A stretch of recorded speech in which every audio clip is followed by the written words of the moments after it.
Oh my god. The things I do. No. It's crooked. Is it crooked? I don't...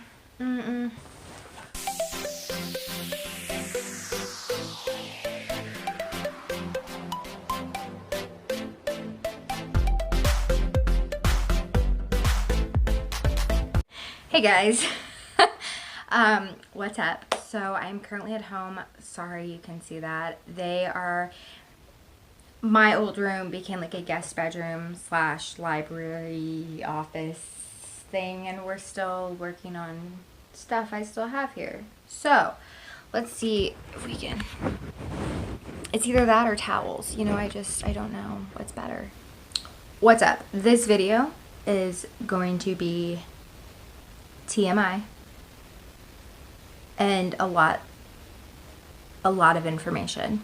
Before I start this, I want to clear a few things. Number one, I'm 19, and that means that I am obviously not a trained professional in gynecology. This is my experience. Two, I would, I'm not going to put an age, like, you need to be 16 to watch this. But I would definitely watch this with caution. But if this is something you're considering, I think this is a great video for you. You obviously, you clicked on it. And third of all, excuse me, I just want to say that I am not trying to promote birth control or premarital sex. Want to put that out there. Okay. So obviously I'm going to be talking about IUD, which are intrauterine devices. See, clearly not a trained professional, but they're like Mirenas. I'm sure y'all have seen like commercials. I know my hair looks crazy, guys. I need a haircut. Don't judge me. So let's just back up. Let's talk about why I got one. So when I was 13, I got my period, and I was under a lot of stress. And my period was just really crazy. It was really, really heavy. My longest period was 3 or 4 weeks. I don't quite remember. At one point, I was going through a Super Plus tampon in 10 minutes. I would go to class with a Super Plus tampon and like a medium-sized pad on. Like, it wasn't overnight. I mean, it was like a large pad because it wasn't overnight. I guess those are extra large. Yeah, they went like that. But I couldn't wear that in my jeans because, I was into those little skinny jeans. So I would wear like the thick ones. And I couldn't sit through a 45-minute class. I stood up and there was blood all over the chair and all over my pants. And it was just kind of traumatizing to be in 8th grade and to be bleeding the way that I was. So when I was 14, they said, give it a year for your periods to like sort themselves out. When I was 14, I went to my pediatrician. I was like, dude, like, they're still bad. And she recommended that I go to a gynecologist. I went, and that gynecologist was not very nice to me. No. She was like, thought I was exaggerating all the time, thought that I was just too young to be dealing with this. Like, it just wasn't nice. So I ended up going to another gynecologist that I really liked. At this point, I was like 15. And she did the best she could to help me, and then she was like, I don't really know how else to help you, but there's this other doctor I trained under, and she does pediatric gynecology, which I didn't know was a thing, but I was 15, so obviously I'm still like a pediatric patient at that point, and we had to go like 40 minutes away, but it was worth it. We went, and at this point I was on my 7th type of oral birth control, and I had also tried the Depo shot. So I have stories upon stories of these pills and the Depo shot, and I had to go to the ER while at dance camp and bleeding through my pants, like several stories, guys. Holy cow. I actually filmed a period story time video, but I never ended up putting it up because I was like, this just sounds ridiculous. It was absolutely ridiculous. So I ended up seeing this woman, and I liked her, but she always ran late. It was always super rushed, and so I saw her. I also want to say that now in Texas, so it used to be that you got examined before you went off to college, and now you get examined when you're 21. I got examined for the first time when I was 16. I was having some bladder issues, and we ended up, that was from stress. Don't stress, guys. And we ended up sorting those out, but they did examine me. I'd gone through a bunch of other doctors. Again, that's a completely different video. So I'd already been examined when I was 16. It was like a very like mild exam. It wasn't anything like a normal exam. And I can make a video about exams too. They're not. So when I went to her when I was 18 to get my birth control refilled, now I'm on continuous dosing, so they come in 3-month packs. So I only have to go to the pharmacy 4 times a year to get my birth control, which was really nice. And I went in last year. I was 18. I got examined, full exam. I didn't get like the pap smear though. It was fine. And she recommended that I do an IUD. My oral birth control, I was having some bad side effects. Like I'd pretty much gone as far as I could go with oral birth control, or that one, I guess.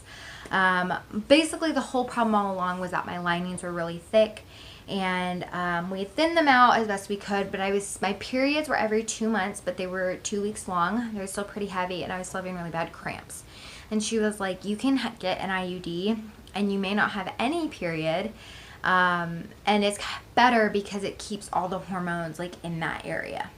And I was like, yeah, like let's do it. And then I ended up chickening out. So I chickened out, and then I went this year and I saw another doctor because the one I was seeing didn't have any appointments until February. And I was like, I want to get in for my yearly, and I think I want to get a Mirena. So I went and saw her. I love this one. She like sits down and talks to me and makes me very comfortable and like wants to answer my questions, and she's great. So I went in, I got my exam done, everything looked good. I decided to get the IUD, and I came back 2 weeks later on October 1st, me and Ty's 1 year. Ty, was awesome enough to come with me, and he held my hand through the whole process. And I'm going to talk about pain and everything. Before I got it put in, I did have to take a pregnancy test. They just took my urine and ran it just to make sure that I wasn't pregnant, because if you're pregnant and then they put that in, like that's just a no-no. And I got it put in, and yeah. So now let's talk about what it feels like, because I know y'all are all wondering. So if you haven't had kids, your cervix is closed, and my doctor recommended that I take Motrin the morning of, and she was awesome because some doctors make you be on your period, but she was like, I haven't found that if they're on their period that their cervix is necessarily more open. So she's like, just take Motrin the morning of and just come in. And the thing is that the cervix isn't like a muscle where you can just like tell the patient to relax and it'll relax. Like it has a mind of its own, okay? And it doesn't like things going into it. It's basically, so you have your vagina, like the tube, and then your cervix, and when you're having sex, like the penis can't go past the cervix. With these, you can wear tampons. They bend the strings off to the side so they're not like hanging down, because I did hear a story where a guy's penis got stuck in these strings. They're metal strings that hang down, and it was not comfortable for either person. And that's something I like voiced that I was concerned about, and she's like, I bend them off to the side.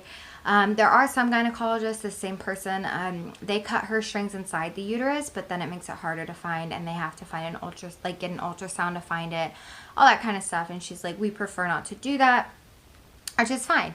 So my strings are bent to the side.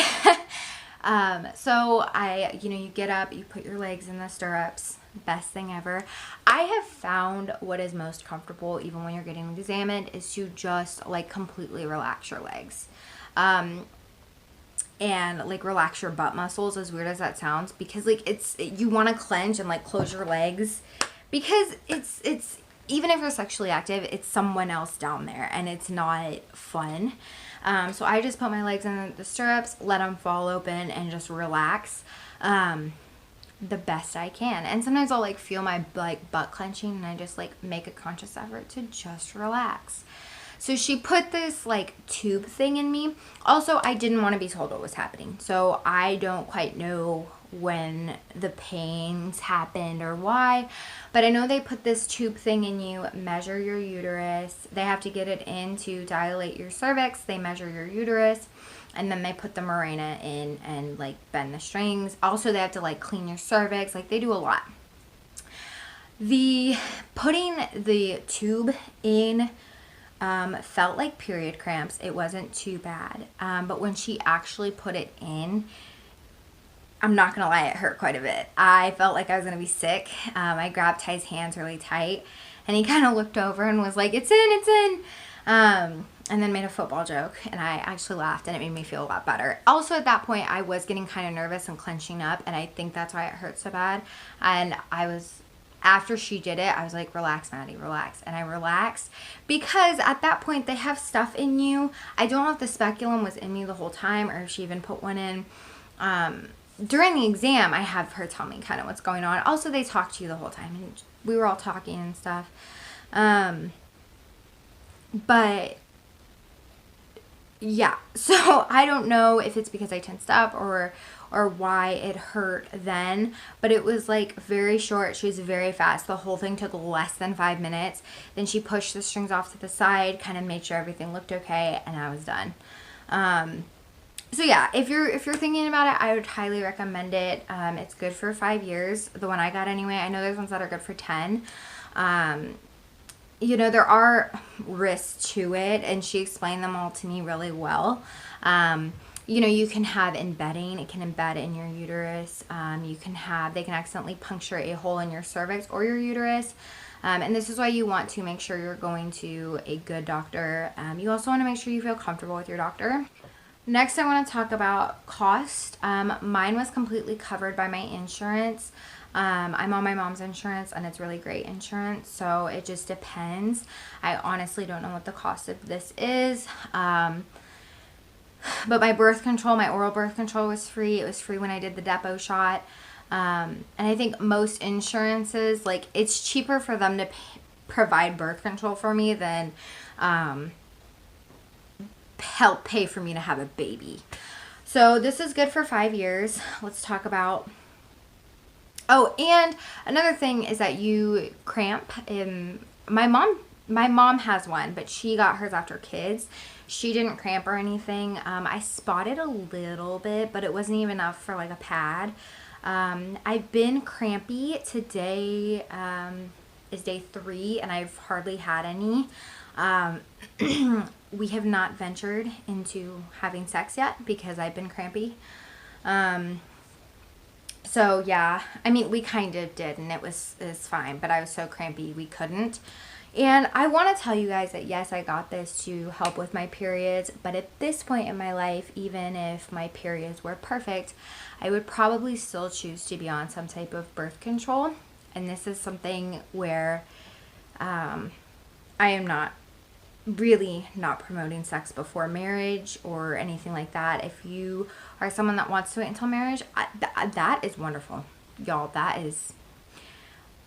But if you don't, I mean, you have to make your own choices in life. I would probably still choose to be on some form of birth control, just because I don't want kids. So I plan on keeping this in for the next 5 years, and I will turn 25 a month after I get it out. And at that point, Ty and I may be ready to start trying for kids, or I may go back on oral birth control. I don't think at that point I will get another one put in, because then I would be 30 when I was getting it out, and Ty and I are wanting to have kids a little bit sooner than that, but who knows what life has in store. Also, at this point, it takes 2 to 3 weeks for the Mirena to kick in, so I am still taking my oral birth control. It is also possible to take your oral birth control with the Mirena if your period is still crazy, but listen to your doctor. My doctor said I could take it for 2 to 3 weeks until it kicked in, so I don't get pregnant. Important.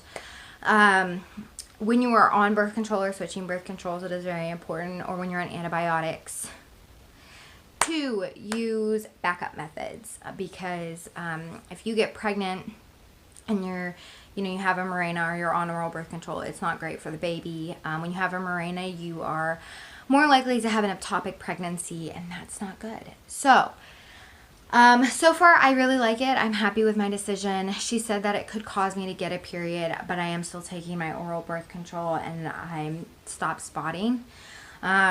So if you guys are going to get it, highly recommend it. If you have someone that can go with you, I'd also recommend that. Even if it's your sister, Elizabeth probably would have gone with me, but she had class. Ty just happened that he could go with me. His class got out early. But they can stand up by your head and hold your hand, and you're like covered. But the way I was laying, like my legs were so open, the sheet had like fallen a little bit so he could see more, which I mean, he's seen it all. So I wasn't too worried. Yeah, so I hope this video answered y'all's questions. You do have to do what's best for you. And maybe another thing is you may go in and be like, I want a Mirena. And your doctor's like, I don't think that's best for you. And here's why. And there's things to consider when putting you on any type of birth control. And you should speak to your licensed gynecologist. So yeah, I think that's everything. Also, I have to go back in 6 weeks. They're going to check it, make sure it's in place, like the strings are still where they need to be, all of that good stuff. And yeah, 10 out of 10 stars, guys.